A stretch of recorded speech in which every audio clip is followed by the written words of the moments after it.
Right Guruji గారు, మరి నగరి నుంచి ఆర్కే రోజా గారు మరి ఆపోజిట్ గా గాలి భానుప్రకాష్ గారు పోటీ చేస్తున్నారు. ఈసారి ఎలాంటి టఫ్ ఉండబోతుంది? లాస్ట్ టైం అయితే మంచి మెజారిటీతో రోజా గారు గెలిచి ఆవిడ సంతోషం వ్యక్తం చేశారు. అక్కడ ఈసారి ఆవిడ టఫ్ కాంపిటీషన్ తో ఉంటుందని మనం వింటున్నాం, చూస్తున్నాం, ప్రజల స్పందన కూడా మనం వింటున్నాం. సో వారి నా జాతకం ప్రకారం ఎలా ఉండబోతుంది?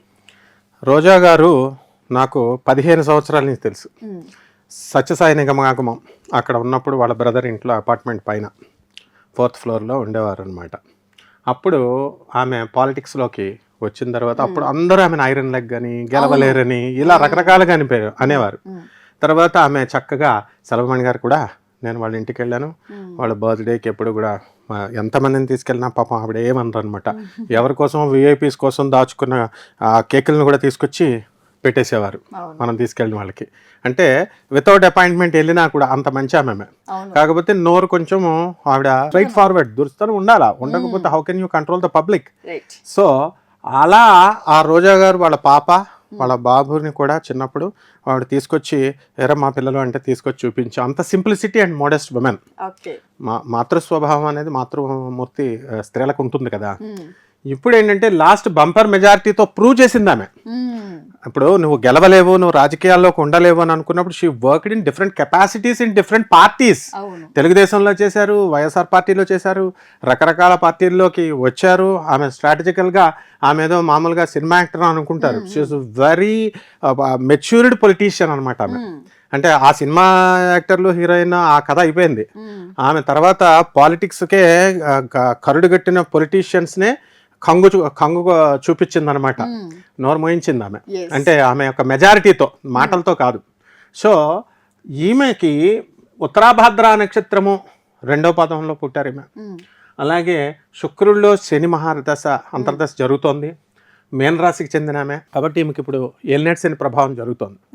ఈ ఏలినాటి శని ప్రభావంలో ఏంటంటే ఈ అపవాదులు, తలనొప్పులు, ప్రజల నుంచి తిట్టుకుంటూ ఉండడము, మంచి చేసినా రాలేదని అనడము.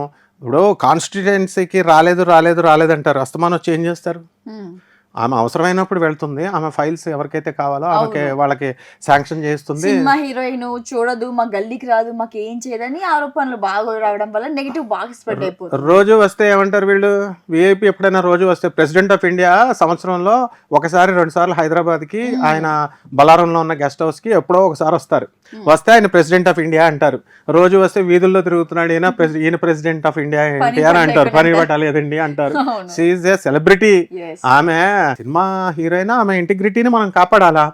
అలాగే ఆమె పొలిటీషియన్ గా హార్ట్ఫుల్ గా ఆమె చేసింది. ఆమె ఏ పార్టీలో ఉన్నా కూడా కల్లా కపటం లేకుండా పాపం చేసింది ఆమె. కాబట్టి ఇప్పుడు ఏలినాటి శని ప్రభావం వలన ఆమెకి ఇప్పుడు very tough competition, headache from ఏలినాటి శనిలో ఎలా ఉంటుందంటే తనకంటే కింద స్థాయి వాళ్ళ చేత మాట్లాడాల్సిన పరిస్థితి వస్తుంది. అంటే కార్యకర్తలే ఈమెని వ్యతిరేకత చూపించేటటువంటి ఇది ఉంటుంది. నెగిటివ్ పబ్లిసిటీ ఏముందమ్మా, పబ్లిసిటీ చేసినంత మాత్రాన ఆమె వ్యక్తిత్వం కోల్పోదు కదా. ఆమె వ్యక్తిత్వం ఆమెకు ఉంటుంది, ఆమె చేసిన మంచి పనులు, ఆమె తాను తీసుకున్నటువంటి పాలసీస్, ఆ స్ట్రాటజీ ఆమెకు ఉంటుంది. కాబట్టి ఇక్కడ మనకి లగ్నములో గురు రాహువులు ఉన్నారు, గురుచండాల యోగం పట్టింది. అండ్ చక్కగా గురుడు మంచి స్థితిలో ఉన్నాడు కాబట్టి, స్వక్షత్రగతుడై ఉన్నాడు కాబట్టి ఆనెస్టీకి మరో పేరు ఆమె. తర్వాత ఈ యొక్క రవి బుధులు బుధాదిత్య యోగం పట్టారు, బానే ఉంది. కానీ ఈ బుధాదిత్య యోగము అనేటటువంటిది ఒక్కొక్కసారి ఆ అవయోగం కూడా చేస్తుంది అనమాట. కాబట్టి ఆ అవయోగ దశలన్నీ దాటుకుని ఆమె ఇప్పుడు ముందుకు వచ్చేసారు. ఏలినాటి శని సమయంలోనే మనకి పదవినిచ్చిన, పిల్లల్నిచ్చిన, పిల్లలు పెళ్ళిళ్ళు చేసిన, మా ఇళ్ళు కట్టిన, లైక్ దిస్ ఏ శుభకార్యం అనేటటువంటిది కర్మకారకుడు అనమాట శని.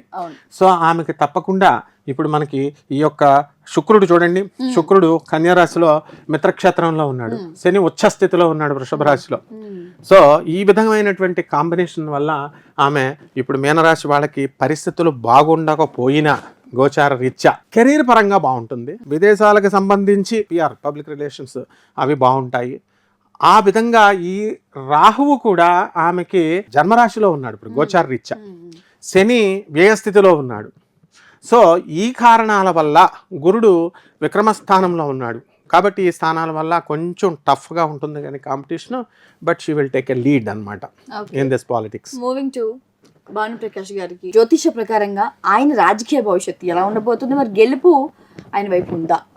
భానుప్రకాష్ గారిది వృషభ రాశికి చెందినటువంటి జాతకులైన మృగశిర నక్షత్రం, అంటే జన్మరాశి వాటి కంటే కూడా నామ నక్షత్రం కొంతమందికి ప్రభావం ఎక్కువ పనిచేస్తూ ఉంటుంది. సో ఇక్కడ గోచార రీత్యా వృషభ రాశికి కూడా బాగానే ఉంది. ఆల్ ఇంతకు ముందు కూడా ఆయన ఆ స్ట్రాటజీని నిలుపుకుంటూ ఆ పాలిటిక్స్లో ఆ వ్యూహాలతో ముందుకు వస్తూ ఉన్నారు. బాగున్నది. అయితే ఈ యొక్క చంద్ర గురులు ఇద్దరూ కలవడం వలన వీళ్ళకి చక్కటి గజకేసరి యోగం పట్టింది దీనికి. ఇప్పుడు జన్మ రాశిలోకే అంటే వృషభ రాశిలోకే అక్కడ గురుడు ఇప్పుడు సంచారం చేస్తున్నాడు. సో ఈయన కూడా గ్రహస్థితి అనుకూలంగా ఉంది.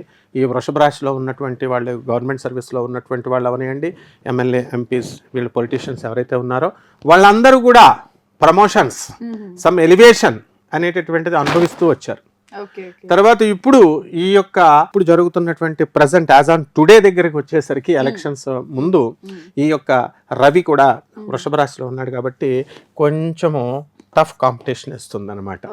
అంటే మహిళా ఓట్లు వేయరు. ఈ యొక్క శుక్రుడు యొక్క స్థితిలోకి ఈ రవి దగ్గరికి వచ్చేసరికి రోజా గారికి ఎంత యాంటీ ఉన్నా ఎంత ఇది ఉన్నా ఏలినాటి శని ప్రభావం సంహవ్ ఆమె ఓట్లు వేస్తారు. ఈయన దగ్గరికి వచ్చేసరికి కార్యకర్తల్లో మహిళల్ని, ఆ తర్వాత ఓటర్లు వేసేటటువంటి మహిళలు ఉండడం అనేది జరుగుద్ది అనమాట. ఆ కారణంగా అది కూడా ఈజీ ఏం కాంపిటీషన్ కాదు, అది it's a very tough competition. ఆ టఫ్ కాంపిటీషన్లో స్వల్ప మెజారిటీతో రూలింగ్ పార్టీ కాబట్టి గెలవడానికి అవకాశాలు ఉన్నాయి.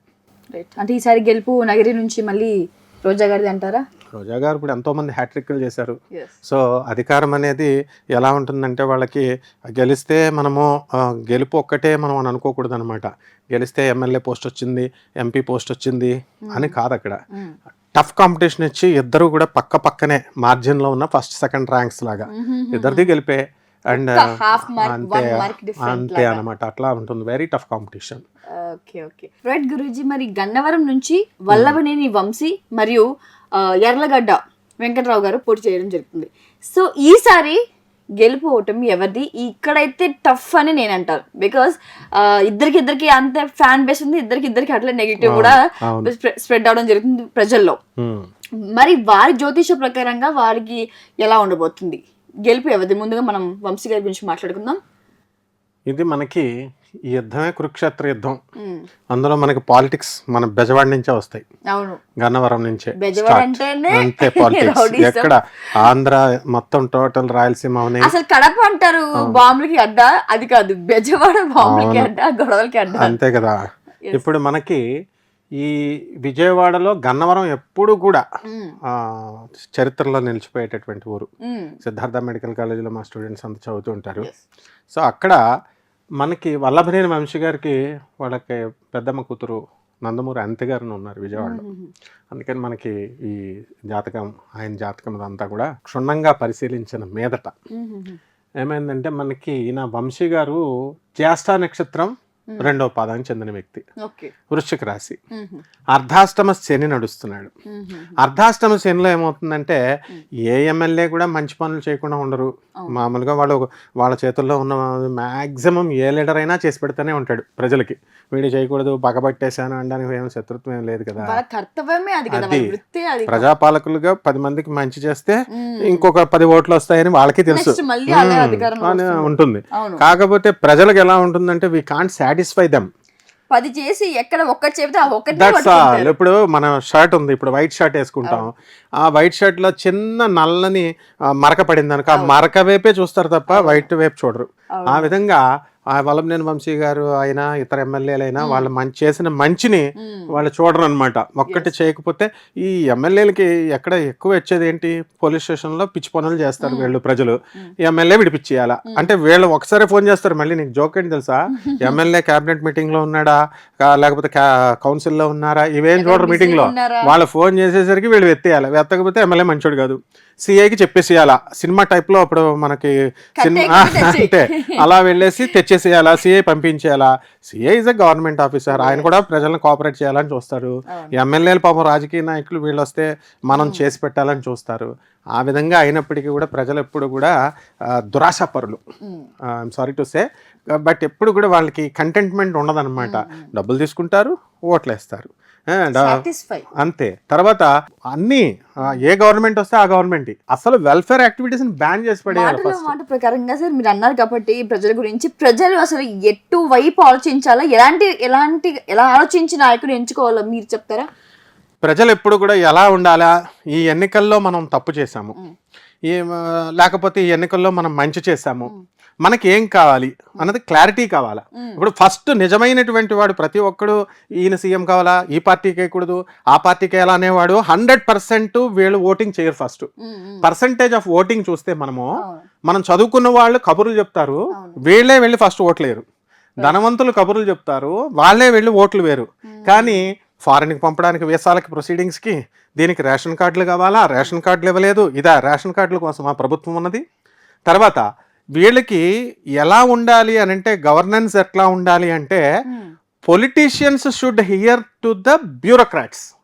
ఐఏఎస్ ఐపీఎస్ ఆఫీసర్లు వాళ్ళు కష్టపడి ఒక డిసిప్లిన్గా చదివి ఒక టెస్టులు రాసి స్క్రీనింగ్లు చేస్తాం ఐఏఎస్లో, ఇన్ని టెస్టులు, ఇన్ని మెయిన్ టెస్టులు, ప్రిలిమ్స్, ఇవన్నీ వాళ్ళు వెళ్ళి దుస్థితి ఏంటంటే ఈ ఐఏఎస్లు ఐపీఎస్లు వీళ్ళు వెళ్ళి పొలిటీషియన్స్ చెప్పిన మాటలు వింటున్నారు.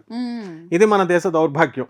ఎప్పుడైతే పొలిటీషియన్స్ని మనం కంట్రోల్ చేయలేకపోతామో ఇంకా మనం బ్యూరోక్రసీ లేదే. Bureaucracy is governance.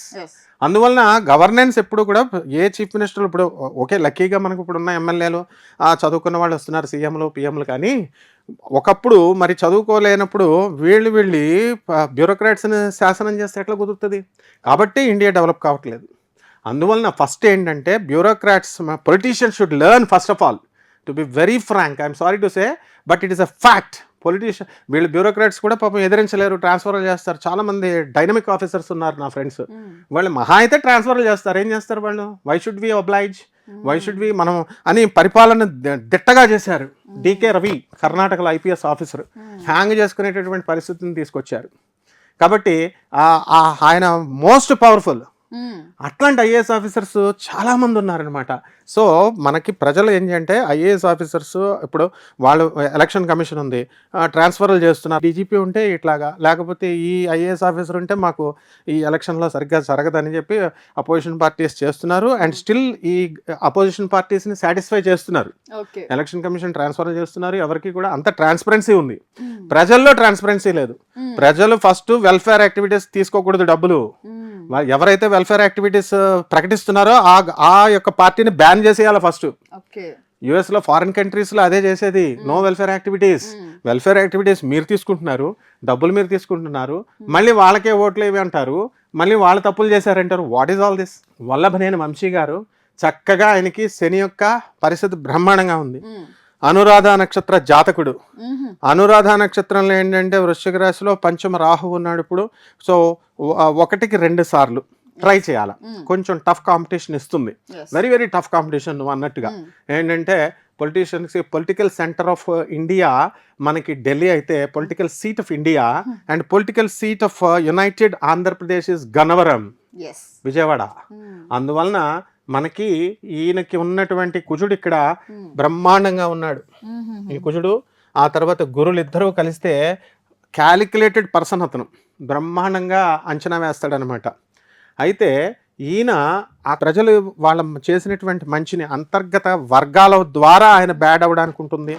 ఆయన్ని బ్యాడ్ పబ్లిసిటీ చేయడానికి, ఆయన ఇట్లా అన్నారు ఇలా చేశారని బ్యాడ్ పబ్లిసిటీల ద్వారా కొంచెం డీఫేమ్ అవడానికి అవకాశాలు ఉంటాయి. But Mars is very strong in మకర రాశి కాబట్టి. అండ్ దట్టు గురుడు నేచపట్టాడు. నేచపట్టినటువంటి గురుడు ఉచ్చ స్థితి కారకుడు అయినటువంటి కుజుడితో పట్టుకున్నప్పుడు, కలిసినప్పుడు ఆ యొక్క నేచత్వం కోల్పోతుంది. కాబట్టి ప్రజల అట్రాక్షన్ వస్తుంది. తిట్టుకుంటూనే వేయకూడదు అనుకుంటూనే ఓట్లు వేయడానికి అవకాశాలు ఉంటాయి. ఇప్పుడు కూడా the same history repeats. And coming to this Yarlagadda Venkatrao గారి దగ్గరికి వచ్చేసరికి మృగశిర నక్షత్రం, వృషభ రాశి, అంటే కస్ప పీరియడ్ లో పుట్టారు ఆయన. బాడీ స్ట్రక్చర్ ని బట్టి కూడా మనం అంచనా వేయచ్చు అనమాట. ఈ వృషభ రాశి మంచి బ్రహ్మాండంగా ఉంది. బంధుప్రీతి పాపం ఆయన కూడా చక్కగా అందరికీ మేలు చేయాలని చూస్తారు, కార్యకర్తలకి మేలు చేయాలని చూస్తారు, ఎంతమందికి చేస్తాం మనం. కాబట్టి ఈ గజకేసరి యోగం ఉంది, మన గజకేసరి యోగం పట్టింది ఇప్పుడు. గజకేసరి యోగం అంటే ఏనుగు మీద ఊరేగడం అనమాట. అంటే అంత గౌరవం ఉంటుంది. గురుగారు మీకు ఓట్లు వేసేస్తామండి, మేము మిమ్మల్ని గెలిపించేస్తామండి అని చెప్తారు, గౌరవిస్తారు. But we have to see how far it materialises. ఓట్లు పడాలి కదా, ఊహలు వేరు. నెట్వర్కింగ్ బిజినెస్లో చూసావా నువ్వు, నలుగురిని చేర్చండి, ఆ నలుగురిని చేర్చాలా, 4 × 4 16, 4 to the power of 4 అయిపోయింది. ఇక్కడ 64 మంది ఇంకొక నలుగురిని చేర్చాలి ఒక్కొక్కడు. ఇట్లా చెప్పేసి కొన్ని కోట్లు చూపిస్తారు బోర్డు మీద, ఏముండదు అక్కడ.